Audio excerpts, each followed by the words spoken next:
Hi there. I am Flannery Crump, and I am the teen librarian at the Eola Road branch of the Aurora Public Library.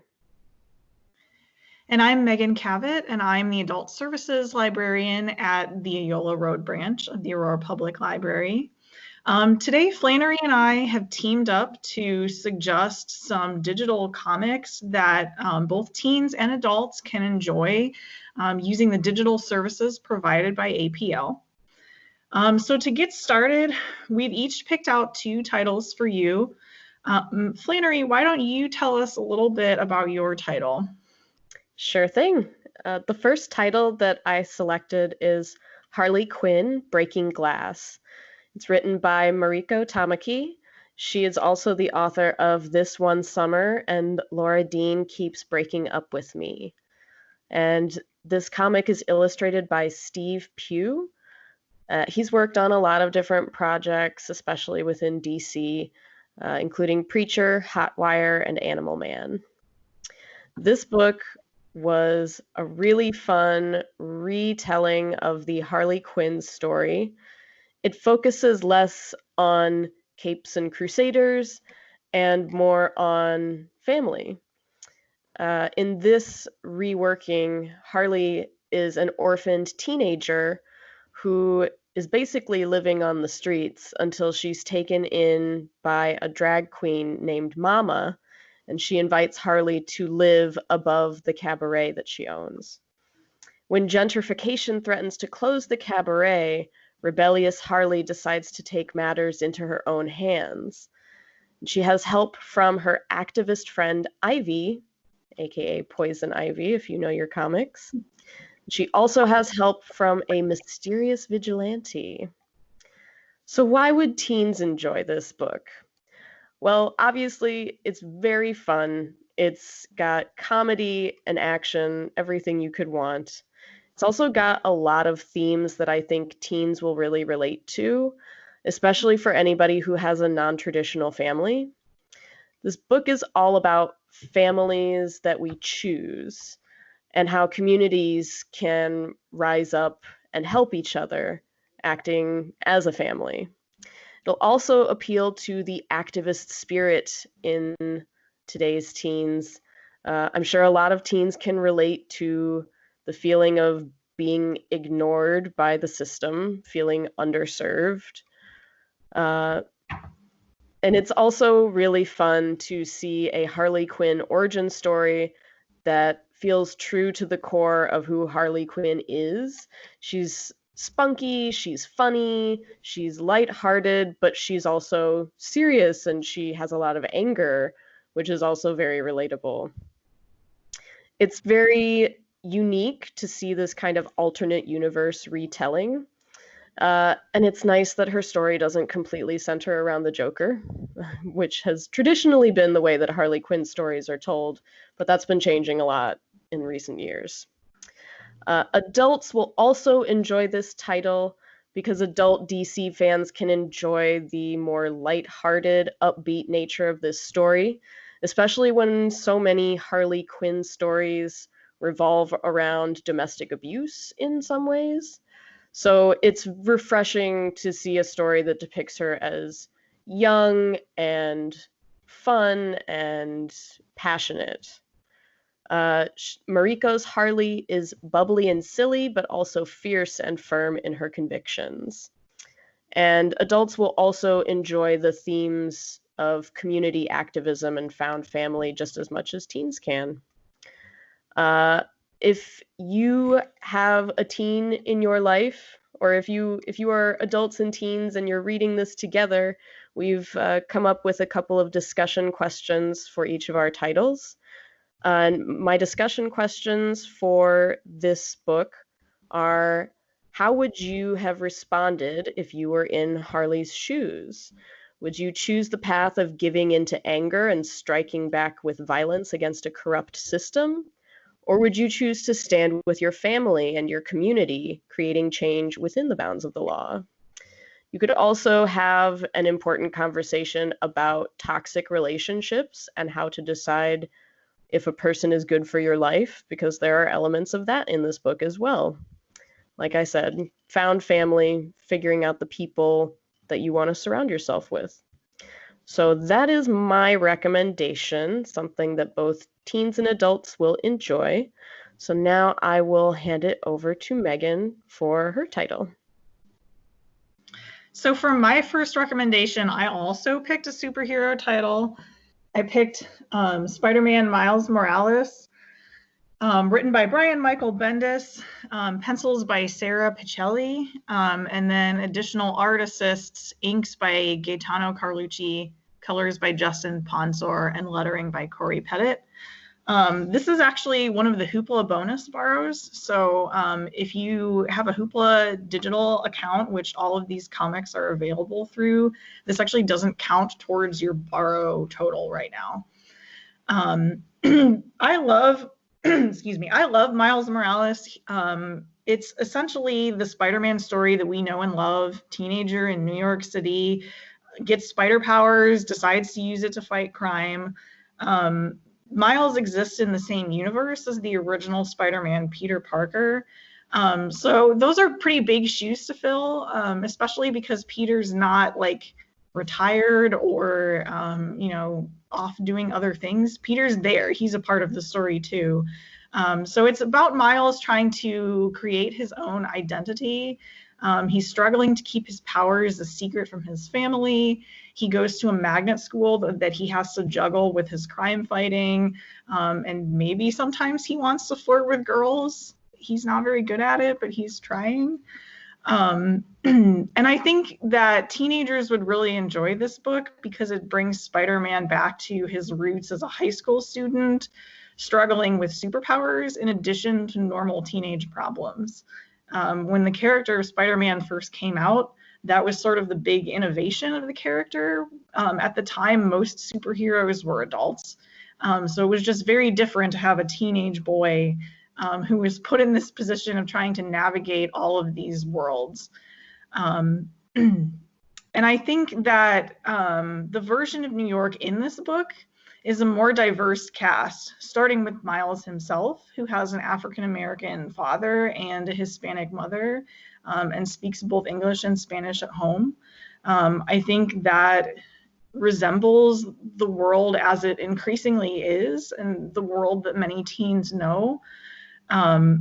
So it's a great story about kind of like growing up and asserting your own identity, and the things that make you and your family different from other people are the things that make you special, and not necessarily, things to be upset about or nervous or scared of.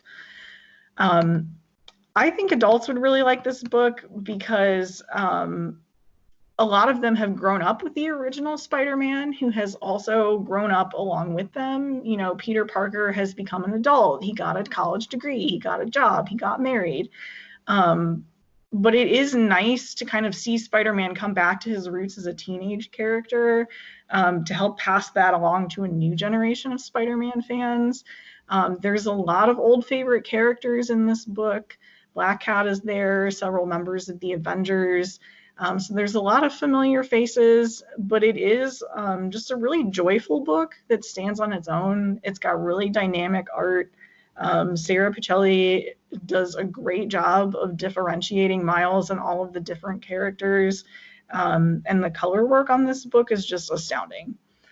So it's really just a joy to read, a fun book that reminds you why you like superhero comics in the first place. It can also bring up some great discussion about who Miles chooses to confide in and why.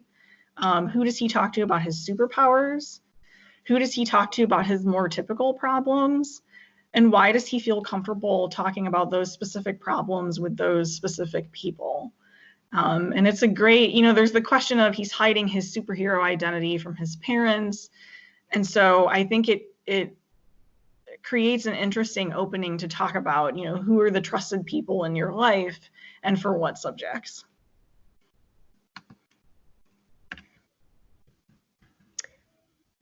All right. Those are all really good talking points. And I also highly recommend pretty much any Miles Morales comic, but that one in particular I also very much enjoyed. All right, so the next title that I have selected is I Am Not Okay with This, written and illustrated by Charles Forsman. He is a cartoonist whose other famous works include The End of the Effing World, which also has a Netflix adaptation. Hint, it's not effing, it's the word itself. So I Am Not Okay with This is a story about a lot of things for such a relatively short title. It's pretty dark. I want to warn everybody about that up front. This is a story about superpowers, depression, being queer, and feeling out of place. When I was reading this, the whole story felt like a really slow punch to the gut. There's no superheroes, there's no capes, and there's not a happy ending. Rather, you get to briefly inhabit the mind of a girl named Sydney, whose family has suffered greatly from having powers, with powers even being the cause of her father's death. Not everyone will enjoy the ending, but for me, it was strangely empowering, even though it is very sad. I'm going to try not to spoil it. You might figure it out. But I will say that the ending is bleak. So if that's not your jam right now, I completely understand because I am mostly consuming happy stories at the moment. But sometimes it's nice to dive into something bleak. For that reason, I would only recommend this to teens who are older or have a high maturity level. Um, like I said, there is very serious subject matter in this book, including but not limited to murder. It's a big one right up top, mental illness, suicide, depression, grief, drug use, and sex. All those are contained within this book. But I wouldn't describe any of these depictions as gratuitous. Um, they're there, but they're not there to titillate anyone. It's more like I think a lot of people could see reflections of these types of situations in their own lives, even if they don't have superpowers. And I think that this is a story that I personally would have loved when I was a teenager, especially because I fancied myself to be quite dark and goth as a child. Um, but in any case, I think that every teen can relate to the feeling of feeling like an outsider, of feeling hopeless in a way, feeling like you don't know where you fit in.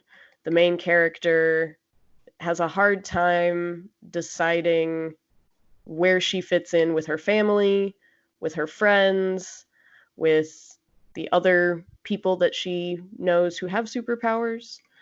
And because of her inability to discover where she fits in, she ends up making a lot of really terrible choices and does some things that she can't take back.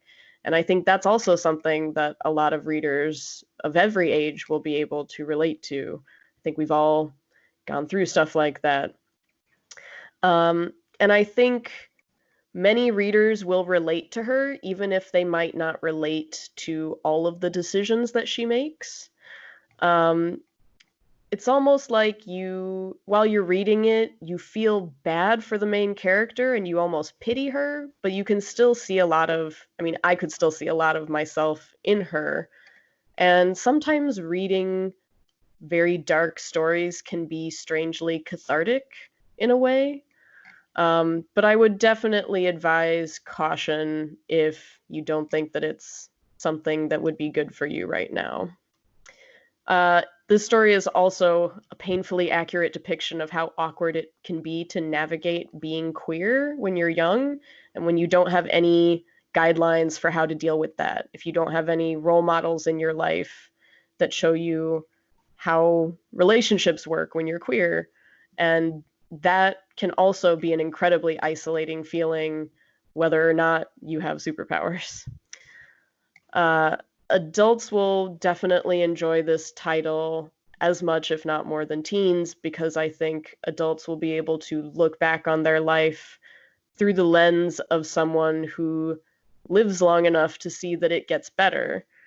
I hope that wasn't too much of a spoiler, but it's really important, I think, to not all the time, but to sometimes go into those dark depths of our psyche to think about the choices that we might have made if things had gone a little differently.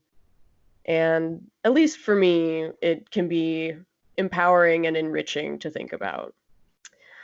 Uh, so obviously, since it is a very dark, it contains very dark themes. It's not for everyone, but I do think that adults and teens reading this book together will have a lot to talk about. For example, how can readers validate Sydney's choices without glorifying them? How does it feel to like a character in a book and feel sympathy for them, but also pity them for not seeing other choices that they might have had? And how might people's different reactions to the shocking ending all be valid? Because I've seen in a lot of reviews that many different people had different responses to the ending, and in my opinion, all of them are valid, but that's for everybody to decide. Also, is there any value to stories where nothing gets better? And I think I've said my piece on that, but of course, I think that everybody's response is worth thinking about. So that is definitely a title that might not be for everyone, but I really enjoyed it, and I think a lot of teens and adults can get a lot of enjoyment out of it. So at this point, I will let Megan talk about her next book. So I picked for my second book, Tomboy by Liz Prince. It actually has a few things in common with what you were talking about in that it has a lot to do with developing your own identity when you often don't have role models for how that should work out. Tomboy is Liz Prince's memoir of her childhood and adolescence struggling with being a girl, essentially.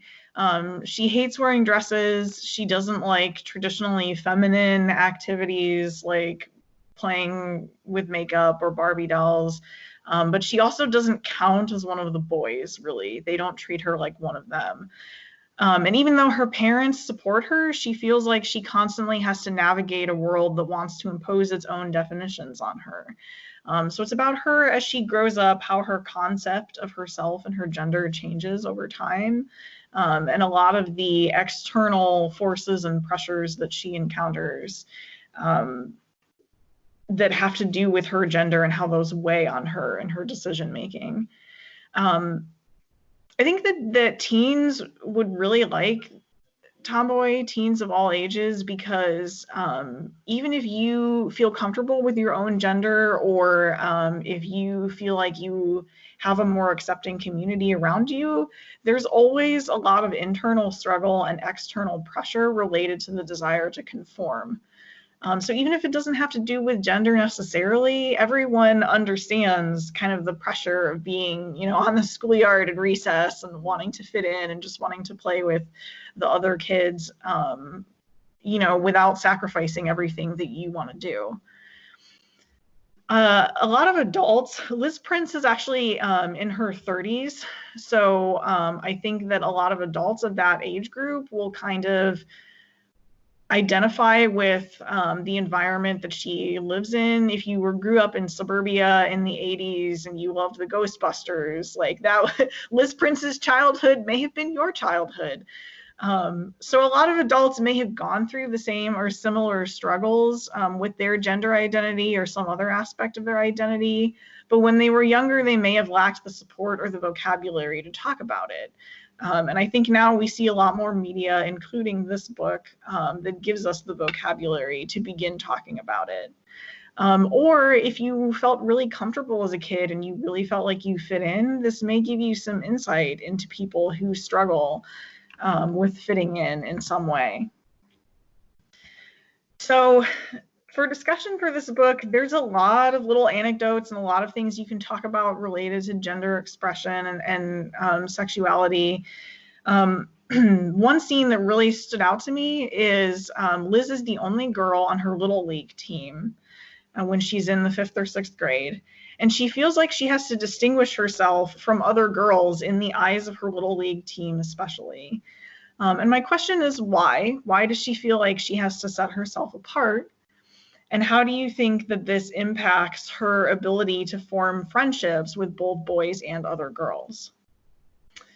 So those are some picks that we have selected for teens and adults to discuss together.